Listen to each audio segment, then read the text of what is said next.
Good morning আমি জয়। এখন আছি বিশ্ব বাংলা গেট। এটা কিন্তু কলকাতার এখন মোস্ট আইকনিক ফিগার বলা যেতে পারে। কোনো পলিটিক্যাল মতদর্শের কথা বলছি না, আমি জাস্ট এই কনস্ট্রাকশনটার কথা বলছি। এটা ইটকো তৈরি করেছে মোস্ট লাইকলি 10 কোটি টাকা খরচা করে। আর এটা একটা রেস্টুরেন্ট। এটা অনেকদিন আগে থেকেই এটার পরিকল্পনা চলছিল, বেশ কিছুদিন হলো ওপেন হয়ে গেছে, বেশ কয়েক বছর।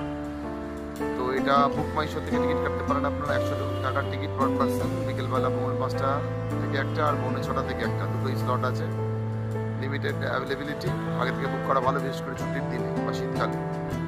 আর মিনিমাম আপনাদের 500 টাকার আর খাবার খেতে হবে। যদি আপনারা এই টিকিট না কেটে যে কোনো সময় এন্ট্রি নিতে যান, দুপুর 12টা থেকে বিকেল 4টে পর্যন্ত লাঞ্চ, আর সন্ধ্যে 7টা থেকে রাত্রি 10:30 পর্যন্ত ডিনার। মিনিমাম 500 টাকার আপনাকে খেতে হবে পার পার্সন। খাবারের কোয়ালিটি মোটামুটি খুব ভালো, আমার কিন্তু ভিউ খুব সুন্দর উপর থেকে, দারুণ। ওটা আপনাকে দেখা যায় অলমোস্ট।